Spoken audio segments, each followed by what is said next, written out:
Está preparado para ouvir a palavra de Deus? Amém. Queria chamar o pastor César, hoje ele vai compartilhar a palavra de Deus conosco. Deus te use, César.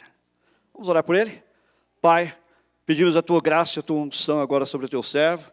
Usa-o na pregação, na exposição da tua palavra. A tua palavra diz que a exposição das tuas palavras dá luz, dá entendimento aos simples. Que o teu Espírito Santo possa falar conosco agora.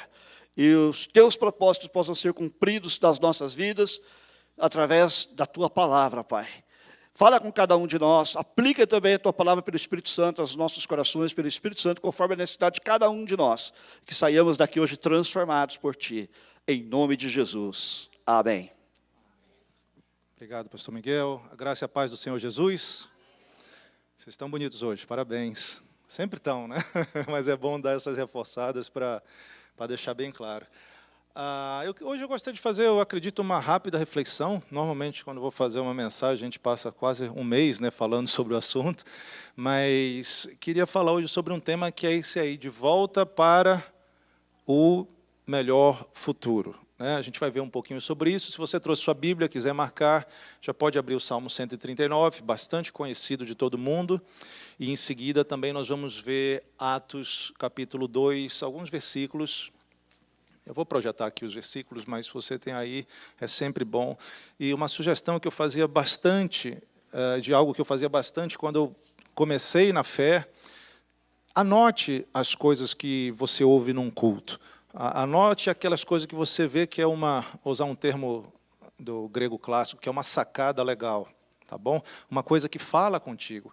Porque, à medida que a palavra vai sendo ministrada, algumas coisas o Espírito Santo vai usar para comunicar na tua vida. Coisa que você precisa ouvir, coisa que você vai refletir e que vai te moldar e que vai te transformar. Então, anota no teu smartphone, anota numa agenda, aquilo que de alguma maneira Deus vai ministrar, porque em algum momento você vai precisar disso. Salmo 139, vamos ler os versículos, é bastante conhecido.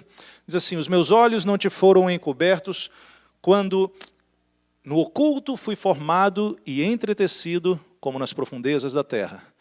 Os teus olhos me viram a substância ainda informe, e no teu livro foram escritos todos os meus dias, cada um deles escrito e determinado, quando nem um deles havia ainda. Que preciosos para mim, ó Deus, são os teus pensamentos, e como é grande a soma deles. Atos capítulo 2, a partir do verso 42, diz da seguinte maneira: e perseveraram na doutrina dos apóstolos, na comunhão, no partir do pão e nas orações. Em cada alma havia temor, e muitos prodígios e sinais eram feitos por intermédio dos apóstolos. Todos os que creram estavam juntos e tinham tudo em comum. Vendiam as suas propriedades e bens, distribuindo o produto entre todos, à medida que alguém tinha necessidade. Diariamente perseveravam unânimes no templo, partiam pão de casa em casa e tomavam as suas refeições com alegria e singeleza de coração, louvando a Deus e contando com a simpatia de todo o povo. E enquanto isso, acrescentava-lhes o Senhor, dia a dia, os que iam sendo salvos. O tema que a gente vai tratar, como já falei, de volta para o melhor futuro. Eu creio que a gente vive preso da realidade do tempo, passado, futuro, e a gente pode ter uma discussão bastante filosófica a respeito disso, vou até comentar algumas coisas teológicas, mas eu queria começar mostrando alguma coisa que eu não sei se você vai lembrar mais ou menos. O pessoal que tem se você tem mais de 20 anos, talvez você... Quem nunca viu essa foto aí, alguma coisa parecida com isso? Nunca viu? Não, né? Tem uns que já... que era da época só do Charlie Chaplin, então, né? Gente, esse filme aí de Volta para o Futuro, né? Um sucesso tremendo foi lançado em 1985 e foi filmado aqui em Los Angeles. É muito engraçado isso, não sei vocês, mas às vezes eu passo por algumas das freeways e vejo cenas de filme E eu digo, aqui na 10, né, eu já sei por que a 10 é tão lenta. Porque todo filme de extraterrestre, eles destroem a 10. Né? Eu acho que está sempre reconstruindo por conta dessas invasões. Né? Aquele filme da invasão de Los Angeles, aparece direitinho ali arrebentando. Mas esse filme aqui, gente, passou 11 semanas como número 1. Ganhou praticamente 800 milhões de dólares, faturou mundialmente um super sucesso. Quem lembra do nome do carinha lá que voltava para o futuro? Martin, olha aí, pessoal, faz parte. E o cientista era o... Meu Deus, nós temos gente especialista aqui, né? Você vai ganhar um Oscar depois. Quem foi que respondeu? Se quiser me ajudar, pode vir aqui. Essa parte do filme eu estou aceitando apoio. Mas a história basicamente era essa, né? Como é que é o nome? O Michael Fox, né? Ele é o cara, o Marty McFly. Não, o Ben Liu não foi ele que fez esse filme, ele fez outros. Inclusive. Mas a história basicamente, esse cientista desenvolve uma máquina do tempo, né? Está ali o Carango, que era um carro que saiu de linha no começo da década de 80, mas ali ele tem uma maneira especial, um propulsor, um gerador de energia. Se quiser continuar comentando aqui, a gente né, para me ajudar. E ele entra nisso por engano e volta para o período onde os pais dele mesmo não se conheciam ainda. Então ele chega lá, volta para o passado, e nessa interação com os pais, eu vou resumir, né, a maioria já assistiu o filme, de repente, a mãe dele, antes de conhecer o pai dele, começa a se interessar por ele mesmo, que veio do futuro para cá. E o filme é engraçado, acontece um bando de coisa, eu não vou dar o spoiler total, porque de repente você não assistiu, quer ir ver. Né? Mas, sem dúvida, ele toca num ponto que mexe com a nossa imaginação, essa questão do tempo. E aí, falando um pouquinho filosoficamente ou teologicamente, nós, seres humanos, nós vivemos presos numa coisa chamada tempo. É uma dimensão que, por exemplo, Deus não experimenta. Eu não sei se você já se tocou exatamente isso, mas Deus ele não vive dentro do tempo como a gente vive. Deus existia e era eterno no que alguns chamam da eternidade passada. O que é uma eternidade passada? É tudo que existia antes do começo do nosso universo físico que a gente está acostumado. Os cientistas remontam à história do Big Bang. Se você buscar um pouquinho mais na apologética, que é uma disciplina de teologia que prova as verdades bíblicas na palavra de Deus através de elementos científicos, através da lógica, você vai descobrir coisas muito interessantes sobre como as leis que regem o nosso universo, elas comprovam e elas direcionam a pessoa que estudar a ciência a perceber que existe um Criador disso tudo. A coisa não aconteceu por acaso. Mas Deus vivia nessa eternidade passada, na eternidade, nem numa dimensão de tempo, mas numa existência antes de começar a marcar os segundos, minutos, horas, dias e anos depois do Big Bang. E sabe o quê?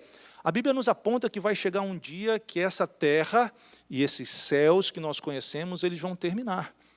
E aí vai se começar um novo momento, alguns chamam de eternidade futura, onde o tempo não vai estar mais regendo. E Deus vai continuar sendo o mesmo. Mas nós estamos, por enquanto, presos dentro dessa caixinha chamada tempo.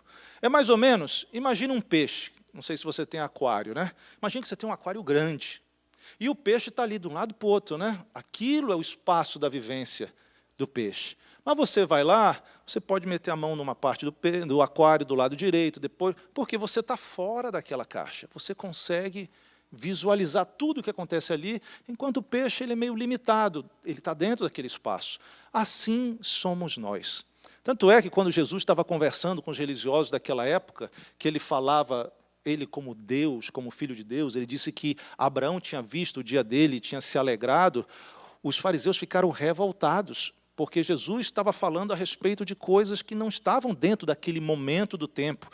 E ele estava justamente mostrando que Jesus era Deus. Ele tinha uma visão que estava muito... Apesar de ele estar limitado dentro do tempo, porque ele encarnou por nossa causa, mas Jesus não, era Deus, e ele tinha o conhecimento de todas essas coisas.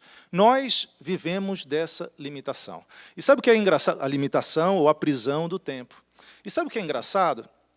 Nós estamos no momento presente agora, né? O presente dura esse milésimo de segundo, porque depois desse milésimo de segundo já passa a ser passado, concorda comigo? Quando eu falei graça e paz, já está no passado, faz 7 minutinhos mais ou menos, mas já é passado. E a gente vive o nosso presente, na verdade, de uma interação o tempo todo. Lembrando do passado, carregando as nossas experiências que aconteceram dias, meses, anos, décadas atrás, influenciado pelas informações que nós estudamos de coisas de séculos e até milênios atrás, e usando tudo isso para nos jogar para o futuro. A gente vive, nós aprendemos alguma coisa, é porque a nossa memória remonta ao passado, nos leva ao passado, as experiências de lá. Eu não sei se aqui eu preguei, eu abri a pregação com uma ilustração sobre aquela experiência que fizeram com os macacos. Você lembra uma experiência que fala, botaram uma banana numa jaula, a banana assim no alto, com a escada, só que toda vez que o macaco subia na escada para pegar uma banana, saía um jato de água fria neles. Então, primeiro o macaco, quando entrou na jaula, foi todo contente, né? Subiu lá e, na verdade, não era só no que buscava, a água entrava nos que estavam aqui embaixo. Então, toda vez que o macaco subia, pegava a banana, os que estavam aqui embaixo levavam um jato de água fria. Eles começaram a ver, aprender, e esse é o processo de aprendizado, né? A gente toma conhecimento de algo e passa a viver baseado naquilo. Toda vez que um macaco subia, os outros levavam banho d'água. Sabe o que aconteceu? Os macacos que não são burros, quando um ia subir, ele já desceu a paulada no macaco. Não vai subir, senão vou levar água aqui. E começou a acontecer isso. Os 3 primeiros aprenderam a lição. A banana estava lá, ninguém subia mais para pegar a banana. Só que os cientistas jogaram outro macaco novo. E o macaco velho não mete a mão em cubuca, nem sobe na escada para pegar a banana. Mas o macaco novo não sabia. Subiu. Quando ele foi subindo, os 3 macacos desceram a peia nele, né? E ele não entendeu. Toda vez que ele tentava subir, batiam. E os cientistas pararam de jogar água, porque os macacos já estavam condicionados que subir para pegar banana era água fria. Você está entendendo o processo? Tiraram o macaco velho, botaram um segundo macaco novo. O macaco novo foi subir, o que aconteceu? Bateram neles de novo. E o que tinha sido novo antes dele, nem sabia por que estava batendo, não sabia por que apanhou, mas já estava batendo de novo, né? Nessa brincadeira, tiraram todos os macacos originais da experiência, que tinham levado a ducha de água fria, e só tinha macaco novo. Quantos subiram para pegar banana? Nenhum, porque baseado naquilo que estava acontecendo, eles aprenderam que subir na escada, eles não tinham passado pelo trauma da água fria, mas eles aprenderam pela experiência que deviam se comportar de uma maneira ou de outra. E nós somos assim. A gente, com certeza, você que está aqui, talvez para amanhã, talvez para daqui a pouco, depois do culto, você já tem um plano. Você já está focando no futuro, porque baseado nas suas experiências do passado, você já tem um planejamento para algo que vai acontecer. Talvez amanhã, segunda-feira, uma expectativa na área profissional, na área familiar, alguma coisa desse tipo. Nós estamos sempre nesse pêndulo, olhando ou buscando memórias do passado para tentar projetar algo para o nosso futuro. E cá para nós, gente, quantos de nós, quando a gente olha para o passado, não gostaria de mudar algumas coisas? Não sei vocês, mas existe uma frase que algumas pessoas usam com um certo orgulho, que eu reputo como estúpido, e se você falou essa frase, eu não estou lhe chamando de estúpido, tá bom? Eu só estou querendo, a minha opinião é essa. Tem gente que diz assim, eu sou uma pessoa que vivo sem arrependimentos. Uma pessoa que vive sem arrependimentos, se essa pessoa tem mais de 2 anos de idade, eu acredito que ela já vai começar a ter um pouco de dificuldade para falar essa frase sem ser Deus. Porque você concorda comigo que nós erramos na vida? A gente toma a decisão errada. A gente avalia as coisas de uma maneira errada. Às vezes a gente planeja de maneira errada. Às vezes a gente faz de maneira errada. Tanta coisa acontece. Se eu pudesse voltar, voltaria muito. Eu quero muito ser uma pessoa que sempre vive com arrependimento. Por quê? eu sei que eu não sou perfeito, eu sei que eu vou falhar. E o arrependimento nada mais é do que um sinal de dizer, eu errei. E eu não gostaria de errar novamente. Eu quero mudar a minha maneira de ser. E o arrependimento, esse olhar para o nosso erro do passado, com a sensação de que não deveria ter acontecido, e que se eu tivesse uma outra oportunidade, eu não ia repetir esse erro de novo, é fundamental para a nossa própria relação com Jesus. É ou não é verdade? A base da nossa salvação, da nossa comunhão com Deus, está na mensagem pregada por Pedro, inclusive nesse texto que ele falou, nós lemos aí no trecho final, ele pregou, arrependei-vos e acredite no Evangelho, acredite na mensagem de Deus. Arrepender é olhar e perceber que a gente tem coisas que não estão certas. Provavelmente a gente gostaria de mudar coisas do passado. E aí eu te faço essa pergunta, quando você olha para o teu passado, qual seriam essas coisas que vêm na tua cabeça que você gostaria de mudar? Eu não quero com isso estar te deixando numa situação desconfortável, mas eu queria que você refletisse um pouco. E para a gente pensar, inclusive, por que essas coisas ruins, essas memórias ruins acontecem. E eu vou colocar fazer alguns comentários sobre isso. Primeiro, por que acontecem coisas ruins que nos feriram, que nós não gostamos, ou que nós mesmos estávamos envolvidos e hoje nos arrependemos? Primeiro, porque nós vivemos num mundo que está debaixo do mal. Nós vivemos num mundo que não funciona como deveria funcionar. Eu gosto muito de um trecho de Eclesiastes, eu não tenho de memória agora, mas diz assim, o escritor falando, eu percebi uma coisa no mundo, que não é dos mais ligeiros o prêmio, e ele vai falando sobre várias coisas, não é a fortuna, não é do mais inteligente, ele vai colocando um bando de injustiças, coisas que deveriam acontecer de uma maneira, mas na prática não acontece. É como se esse homem sábio, ao analisar o mundo, ele percebeu que no mundo em que nós vivemos, existem coisas que acontecem não do jeito que deveria acontecer. Acontece injustiça. Gente, você, talvez na tua vida pessoal, se a gente abrir o jornal, você não vai ver coisas revoltantes às vezes que acontecem, né? A injustiça acontecendo, o mal acontecendo, às vezes é uma questão de azar, nós vivemos num mundo que não funciona como deveria. Ele não é o mundo que Deus projetou originalmente para a gente viver. O ponto-chave, a origem dessa injustiça, desse sistema errado, desse mundo que não funciona conforme o que deveria ser, foi lá no início, e a Bíblia nos revela isso. Você já conhece essa história, se você está vindo talvez pela primeira vez numa igreja cristã para tratar. Basicamente, Deus fez o homem, a mulher, passou a eles uma missão, preparou tudo para eles viverem de uma forma feliz, mas algo aconteceu. Eles quebraram o princípio básico, o único princípio que eles não deveriam quebrar, eles quebraram esse princípio diante de Deus. E isso fez com que esse homem, espiritualmente, ele morresse, se afastasse de Deus. E esse afastamento de Deus significou que esse homem passou a assumir o caráter, a perspectiva e as tendências de um outro ser que não é a divindade. Deus é amor, Deus é santo, Deus tem tantas virtudes, é misericordioso, Deus é compassivo, Deus é poderoso, Ele tem muitas virtudes.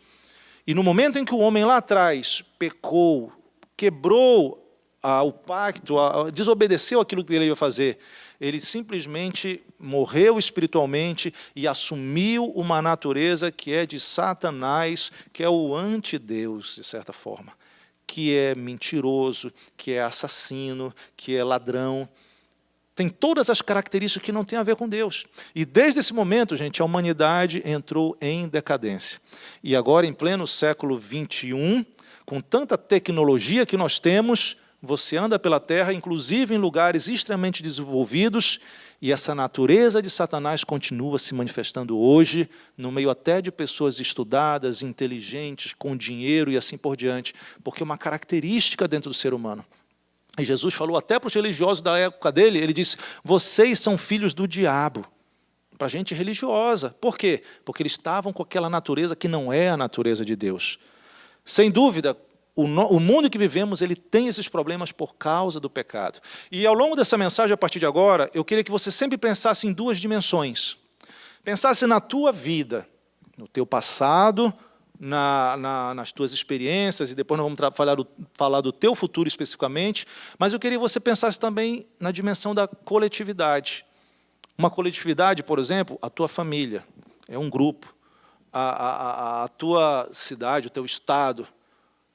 Podemos pensar em termos de países, né? Um país como o Brasil, um país como aqui os Estados Unidos. E podemos pensar também como uma coletividade da igreja. Particularmente, nós vamos falar muito, eu vou tocar muito no assunto do indivíduo, eu, e a minha visão sobre a igreja, sobre essa coletividade, em termos de passado e em termos de futuro e assim por diante. Qual o teu pior passado? Pensa em termos familiares, né? Aqueles momentos que marcaram, em termos de país, pensa nas coisas difíceis que talvez já passou. Teve uma época que eu estava refletindo muito sobre a questão de gerações. A gente vê na Bíblia falando sobre gerações, a Bíblia é um livro histórico que cobre séculos, milênios, e eu fico pensando, gente, às vezes no tempo de Israel, tinha gente que nascia já debaixo de um cativeiro, já com Israel exilado. Você não nascia num país livre, onde você podia fazer o que quisesse. Você nascia e vivia numa situação de escravo, de subjugado por uma outra nação. E tinha gente que nascia e morria debaixo dessa condição. Você já pensou que dificuldade? Eu penso, às vezes, quando a gente estuda, por exemplo, o que aconteceu na Europa, quando houve a revolução ali socialista, comunista, e foi formado a União das Repúblicas Socialistas lá da Soviética.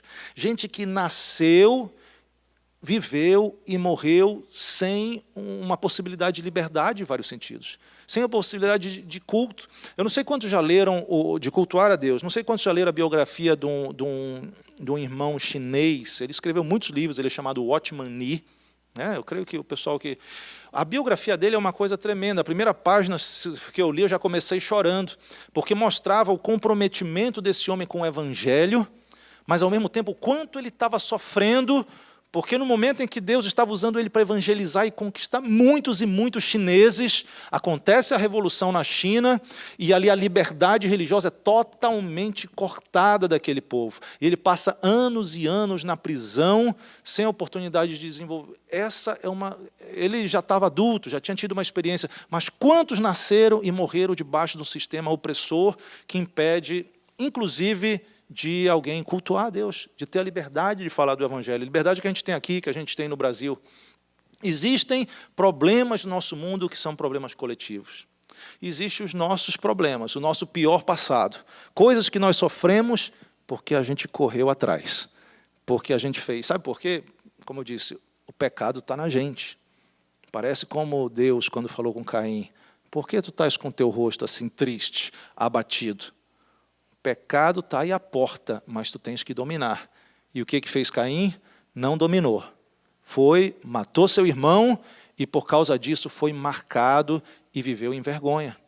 É uma realidade que a gente vive.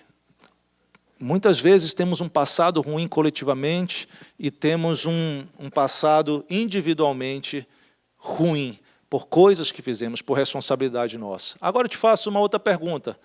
Qual o teu melhor passado? Porque a vida não é feita só de momentos tristes, né? Com certeza, eu acho que teve gente até aqui que teve dificuldade de lembrar um momento difícil na sua vida, porque a vida está cheia de flores e de rosas e assim por diante. Eu creio que todos nós temos algum tipo de lembrança boa do passado, talvez da infância, talvez da família, brincando com os primos, com os irmãos, ou realizações daquele tempo. E eu, particularmente, alguns anos atrás, eu comecei a perceber uma coisa. Toda vez que eu pensava em um momento feliz, esse momento feliz estava no passado. A gente estava numa reunião de aniversário minha com vários amigos assim, e eu parei para pensar, e eu fui falar, e eu começava a falar de coisas boas que aconteceram no passado, e eu fui me dar conta que é muito comum, eu não sei se você é assim, você juntar para falar, pô, lembra daquele dia? Lembra daquele ano? Aí você lá vai para 3, 4, 5 anos, 10 anos, pastor Roy talvez até uns 8 anos, né? Tem muita experiência. A gente olha lá para trás. Aí sabe o que eu descobri e que eu costumo fazer, e aqui abri uma dica pessoal para você que eu costumo fazer, quando eu estou num momento bom, seja eu sozinho, se eu estou em cima de uma prancha de surf com ela querendo me cortar a cabeça, né? Se eu estou no momento que eu estou fazendo algo que eu gosto, ou particularmente quando eu estou com amigos, quando eu estou com irmãos, às vezes numa festa, ou se é um aniversário de alguém querido, e eu, inclusive, falo para as pessoas nesse momento, digo, gente, esse exato instante agora, esse presente que nós estamos tendo aqui, essa festa de aniversário, esse encontro, esse momento no café, num restaurante, isso aqui está sendo muito bom. Você está percebendo como nós estamos sendo felizes agora? E eu faço assim, não é nada esotérico, mas eu faço... Você está entendendo? Viver aquele momento e dizer, ei, eu estou sendo abençoado e feliz agora, nesse instante. Porque senão a gente vai passando pelas coisas, não é verdade? A gente, poxa, aquele dia foi lá, mas você não desfruta nisso. E são coisas que nós devemos valorizar, viver, porque a Bíblia diz que todo dom perfeito, todo presente bom, toda boa dádiva vem lá do alto, do Pai das luzes. E nesse sentido, eu creio que você lembrou algumas coisas, talvez alguns lembraram do casamento, né?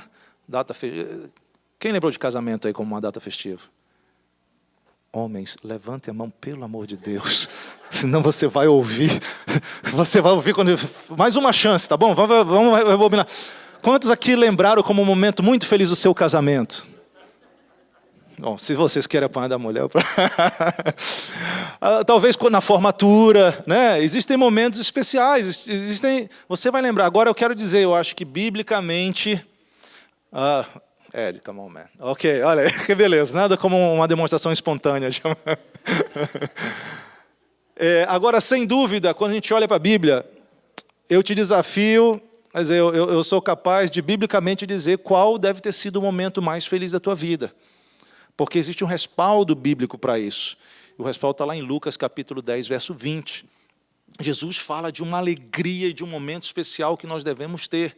Os discípulos, 70 discípulos são enviados por Jesus para pregar o Evangelho, para curar enfermos, para libertar pessoas endemoniadas, e eles vão fazer a obra. E sabe que interessante? Eles voltam, o povo tinha sido curado, os demônios tinham sido expulsos, e eles voltam contentes para Jesus. Jesus, tu não sabes o que aconteceu. Os demônios estão nos obedecendo, a gente diz, no nome de Jesus, sai dessa vida, e a pessoa é liberta. E aí Jesus concorda, ele diz, é isso mesmo, eu vi Satanás caindo como um raio, está sendo, né, vocês estão botando Satanás para correr, mas eu tenho uma coisa para dizer para vocês, Lucas 10, 20, ele diz, não se alegrem porque os demônios se submetem, não se alegre por poderes que você eventualmente pode, não seja essa a tua principal alegria, ele diz o seguinte, mas se alegre porque o teu nome está escrito no livro da vida do Cordeiro. Sabe o que é isso? É justamente... que na hora que chegar desse mundo, dessa prisão do tempo no qual a gente vive, no momento que isso acabar e que a gente começar a entrar na eternidade futura, vai ter um gatekeeper, vai ter alguém com uma lista, com um livro, para ver se você é VIP, se você vai ter acesso a essa festa. Livro da vida do Cordeiro. E só é escrito o nome das pessoas ali se você passar por uma transformação chamada novo nascimento. Se você reconhecer, Jesus, eu tenho erros na minha vida, mas eu estou ouvindo a pregação do Evangelho, eu estou ouvindo a mensagem do Evangelho, eu reconheço esses erros, mas eu quero mudar, eu quero que tu venha me transformar. E sabe o que acontece? Espiritualmente, o teu nome é escrito nesse livro.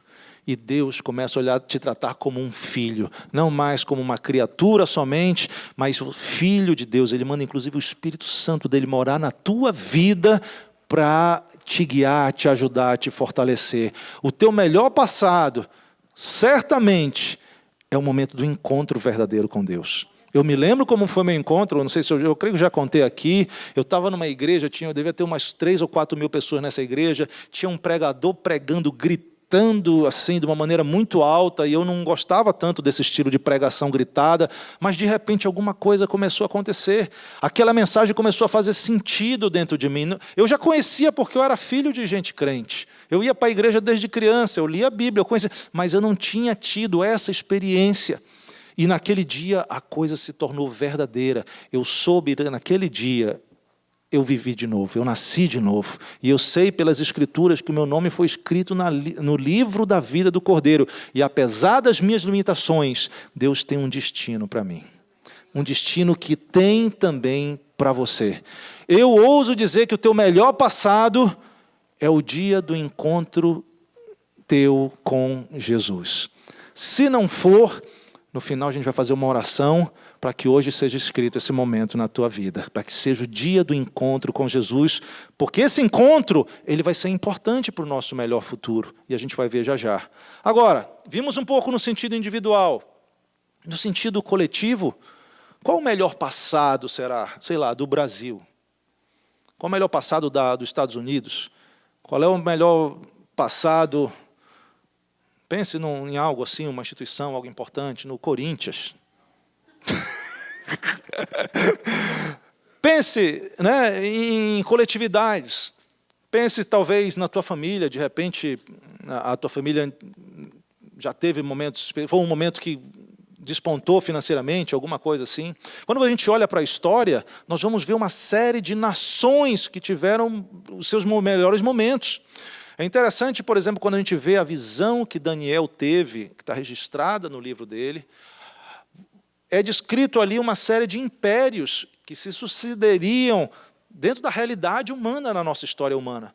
Então, o Império da Babilônia teve uma época que foi uma grande glória. Não sei quantos já foram, por exemplo, no Louvre, alguns museus europeus, você tem ali elementos daquela época, da Babilônia, que faziam parte do muro. É uma coisa impressionante de ver, você imaginar que aquilo ali, possivelmente o profeta Daniel viu aquelas esculturas no momento em que a Babilônia era o principal império do mundo.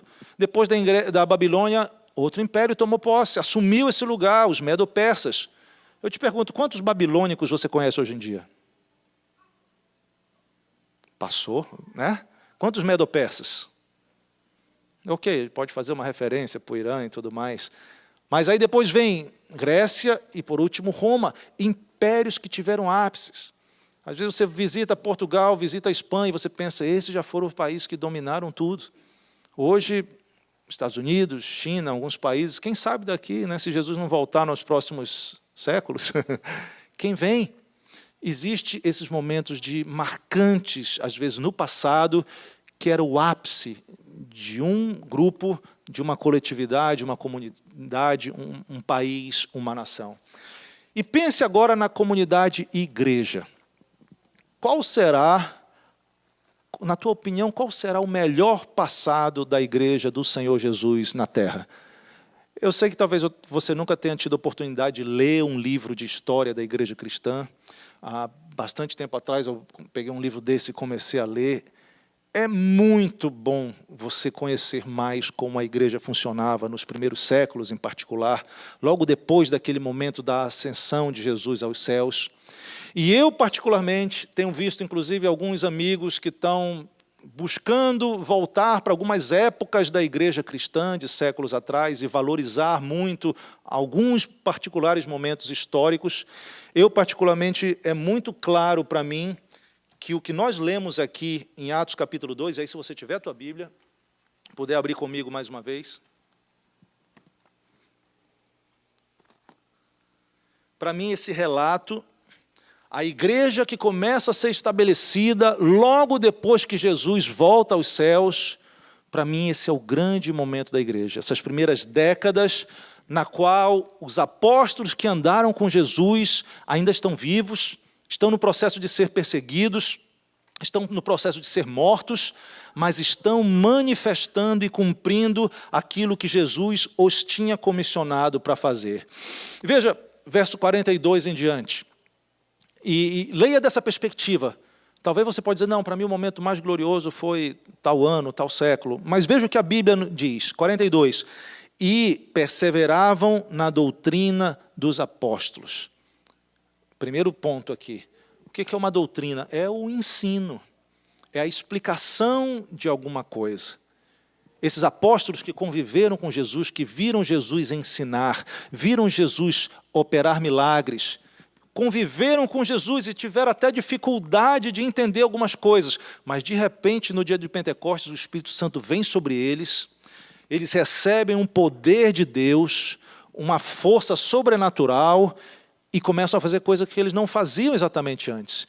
E aqui mostra que esses apóstolos, eles ensinavam as pessoas. E quando você vê na Bíblia falar a doutrina dos apóstolos, não é o ensino que Pedro inventou, não é o ensino que João inventou, é o ensino que eles receberam e viram do próprio Jesus. Você está entendendo isso? Eles conviveram, eles viram. Eu imagino, né? Quem é casado conhece a mania do outro, não é verdade? Tem coisinhas assim que você já sabe, você é capaz de predizer, não, isso aqui foi minha esposa, foi meu esposo, porque a convivência, né, não somente te dá conhecimento, mas começa a te influenciar também. Quando você menos perceber, você está fazendo uma coisa. Eu convivo muito com hispanos. Eu já estou metendo no meu português palavra espanhol. Já sai naturalmente, eu tenho, palavra errada, volta para a caixinha certa, né? Porque vai impactando.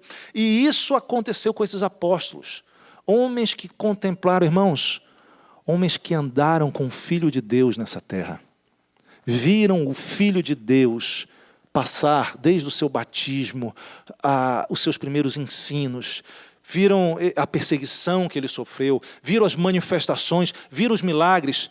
Eles não tinham dúvidas. E mais, viram ele ser morto e depois viram ressuscitado pelo poder de Deus. O Senhor Jesus que morreu e ressuscitou. Eles viram tudo isso.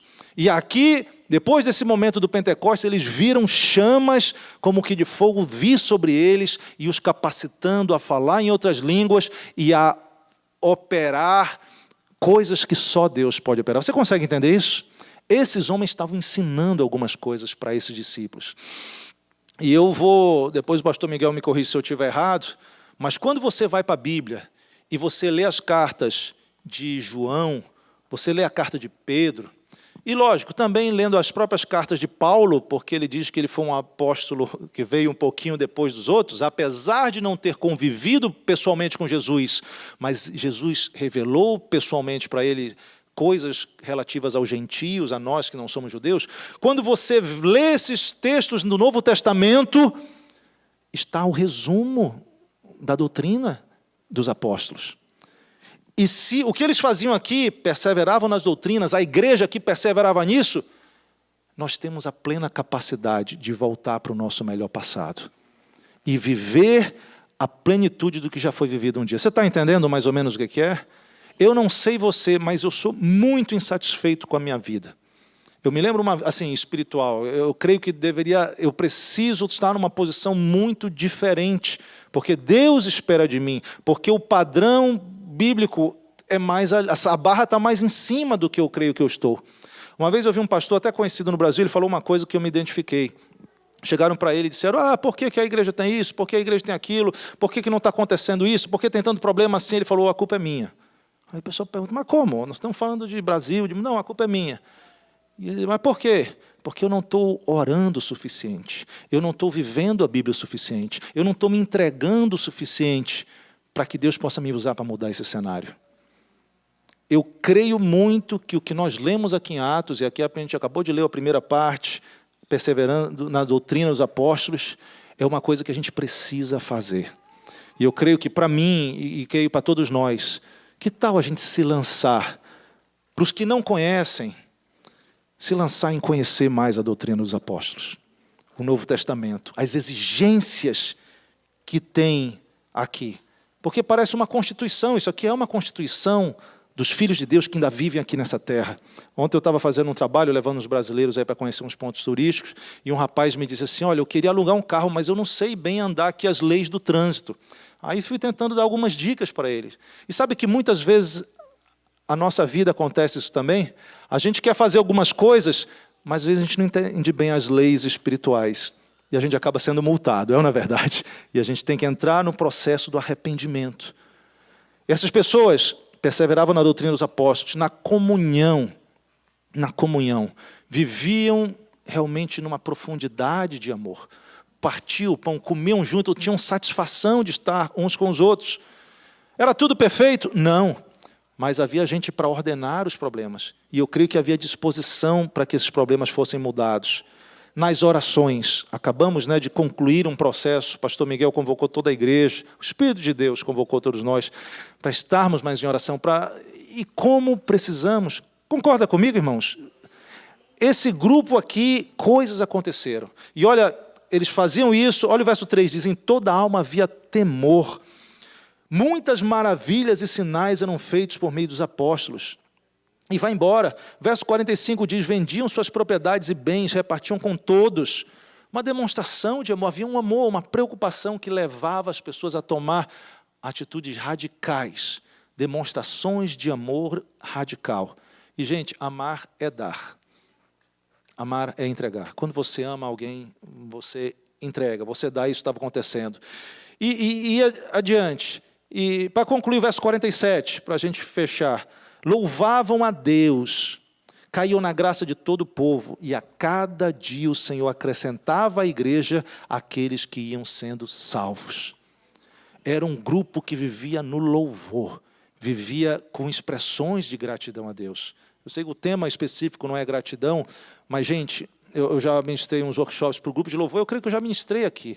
O louvor é uma manifestação concreta, física no mundo, de gratidão por aquilo que Deus faz pela gente.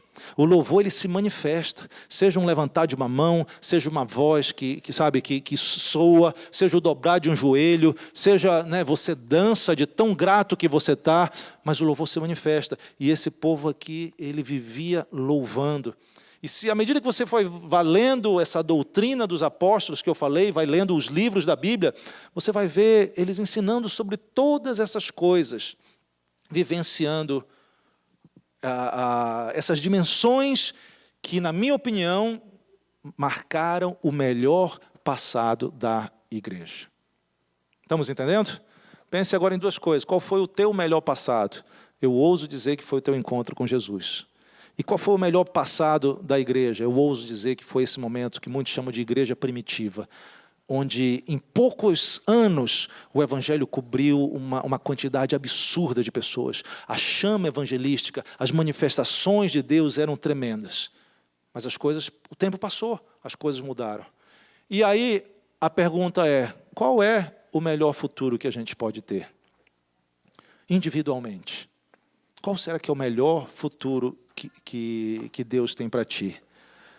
Eu vou comentar rapidamente, tinha algumas coisas que a gente podia tocar, mas o tema da mensagem é de volta para o melhor futuro. Eu creio que o melhor passado nosso foi o nosso encontro com Jesus. E a experiência, eu vou usar uma experiência de alguém na Bíblia que mostra o que eu creio que é algo que Deus quer fazer conosco.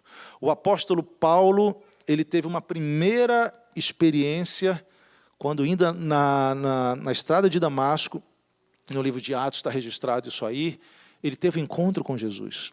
E é interessante que ali, acho que capítulo 9, eu vou confessar, essa Bíblia é nova, a primeira vez que eu estou usando para pregar, então, sabe aquela, está tudo assim meio que... Jesus se revela para Paulo. Paulo tem um encontro transformador com Jesus. E Jesus, de cara, naquele primeiro momento, diz assim, eu tenho algo contigo. Eu sou Jesus, é quem te persegue, agora eu tenho ordens para ti, eu tenho algo, eu tenho uma missão para tu fazeres. E é interessante que no capítulo 9, quando Deus manda ele falar com Ananias, que era um crente como você, Ananias vai dizer, mas Deus, esse camarada aí, ele matava as pessoas, e tem uma hora que Deus fala assim, aqui, Deus fala para Ananias, ele diz, vai, porque esse homem, Paulo, é para mim um vaso escolhido, para levar meu nome diante dos gentios, dos reis e dos filhos de Israel, e eu lhe mostrarei o quanto deve padecer pelo meu nome. O que está acontecendo aqui é que Deus, o verso 6, próprio Jesus falando com Paulo, o Senhor respondeu, levanta-te, entra na cidade, ali te será dito o que deves fazer. O que eu quero dizer é o seguinte, no encontro que você teve com Jesus, Deus já tinha um plano para ti. Lembra o que nós lemos, o primeiro texto, Salmo 139? Antes que você tivesse nascido no ventre da tua mãe, Deus planejou. Eu falo muito sobre isso. Deus escreveu um script do plano da tua vida. No plano da tua vida, coisas boas iam acontecer, coisas difíceis aconteceriam. Mas sabe, você, no plano de Deus, o teu destino final, o último capítulo, antes do the end subir assim, você vai estar numa posição de mais que vencedor por ter cumprido o propósito de Deus na face da terra. O melhor passado que você pode ter é voltar a estar no centro do plano que desde antes de você nascer Deus já tinha. Você está entendendo? Muitas vezes a gente não segue o script de Deus, o roteiro de Deus. A gente começa a improvisar. A vontade de Deus é que a gente tomasse um caminho, que a gente decidisse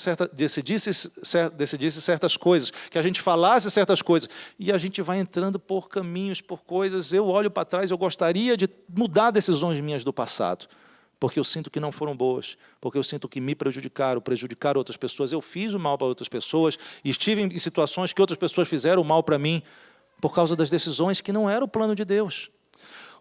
Nós temos que voltar para o nosso melhor futuro, que foi o futuro planejado por Deus lá no passado. Quando Ele tomou o tempo na eternidade, abriu um espaço para pensar em ti, para pensar em tua vida, para pensar em onde Ele ia te levar, o que Ele ia fazer contigo. Pensando em termos de igreja, o nosso melhor futuro é a gente voltar a ter aquela mesma atitude, é olhar lá para o passado e dizer, queremos individualmente e coletivamente buscarmos esse melhor, que é viver na doutrina dos apóstolos, que na verdade é no ensinamento de Jesus de uma forma plena, nos dedicando e buscando aquilo que o Senhor quer que a gente viva como igreja, a manifestação que Ele tem. E, gente, cada um vai ter um plano diferente, mas eu te digo, Jesus tem tudo isso planejado, Ele sabe como a coisa deve acontecer, como vai acontecer. O que precisa é uma atitude semelhante à que teve Paulo e que tiveram os apóstolos. Paulo, quando teve aquela experiência, se cumpriu o que Jesus falou para Ananias. Ananias falou assim, eu vou mostrar para ele o quanto ele vai sofrer por amor ao meu nome. Na Universidade de Comunicação e Jornalismo que eu fiz, um dos professores falou que o homem vive sempre se deslocando da dor para o prazer, da dificuldade, né, para o bem e assim por diante. Sempre a gente está assim, é ou não é verdade? Você trabalha para você poder usufruir de certas coisas, nossos relacionamentos, a gente não constrói relacionamentos para a gente brigar, sim para a gente estar bem e assim por diante. Mas é engraçado que o próprio Paulo, chegou o momento que aquilo se cumpriu. Ele estava tão cheio do desejo de cumprir o plano que Jesus tinha para ele, que ele não se importava com as dores, não se importava com a vergonha. Ele chega ao ponto de dizer assim, que vai me separar do amor de Cristo? Será fome, nudez, perseguição? Não. Nada pode nos separar. Em todas essas coisas eu sou mais que vencedor em Cristo Jesus. Qual o nosso melhor futuro? Nós não temos a máquina do tempo do McFerry, sei lá como é que é o nome lá do cientista. Desculpa, Nós não temos essa máquina do tempo. Mas hoje, nesse momento de 40 minutos que você está ouvindo essa mensagem, talvez Deus está te lembrando de coisas, está te lembrando que Ele tem um chamado para a tua vida, e eu não te conheço. Deus talvez esteja ao longo dessa mensagem te lembrando das decisões, de situações, de contextos, de falas, de coisas que você fez e que te dificultaram e foram problemas. E provavelmente ou possivelmente Deus não estava nisso, mas hoje, no tempo que se chama hoje, Deus está como que nos lembrando e dizendo, olha, é momento de voltar para o melhor futuro. Voltar para o plano original que eu sempre tive para a tua vida. E nós, como igreja, e não só essa igreja aqui, mas a igreja de Jesus como um todo, eu creio que Deus, o Senhor Jesus, quer nos exortar para a gente olhar para esse relato histórico de um tempo de manifestação grande de Jesus, de glorificação grande do nome de Jesus, de evangelismo e de alcance de muitas vidas se convertendo e deixando de ir para o inferno para ir para o céu. E basta a gente dizer, Senhor, eu quero aceitar isso. Vamos concluir com aquele texto que a gente sabe bastante, falando de coletividade com Deus. O próprio Jesus chega em Apocalipse, no capítulo 2, e fala com a igreja de Éfeso, né? Vocês lembram? Jesus olha, faz comentários a respeito daquela igreja, fala coisas interessantes, eles tinham coisas interessantes, mas algo ele diz, mas tem uma questão, Está faltando o amor, que é a essência principal. O amor que nos leva a gente a se doar, como o próprio apóstolo Paulo se doeu. E ele diz, volta ao teu primeiro amor. Lembra de onde caiu. Arrepende. O que é arrepender? É olhar para o passado e desejar não ter feito aquilo. E volta às primeiras obras. Volta ao plano original. Vai de volta para o melhor futuro que eu, Senhor, tenho para a tua vida e para a tua coletividade, para a tua família, assim por diante. Quem acredita que deu para entender alguma coisa? Vamos orar? Vamos falar com Deus? Fecha teus olhos, se você puder reclinar a sua cabeça. Vamos pedir a misericórdia de Deus pelas nossas vidas. E eu me incluo como alguém extremamente necessitado desse arrependimento, dessa submissão, de voltar ao meu melhor futuro, ao futuro que Deus tem para mim, apesar talvez dos tropeços, das decisões, dos atalhos, dos desvios, mas hoje temos o Espírito Santo batendo na porta do nosso coração. E se nós abrirmos, Ele vai entrar com a gente, vai renovar o plano, e gente, o futuro vai ser melhor, o futuro vai ser melhor. Fale com Deus, se apresente diante do Senhor. Aquilo que Deus comunicou a ti, que você esteja respondendo, falando com Ele agora.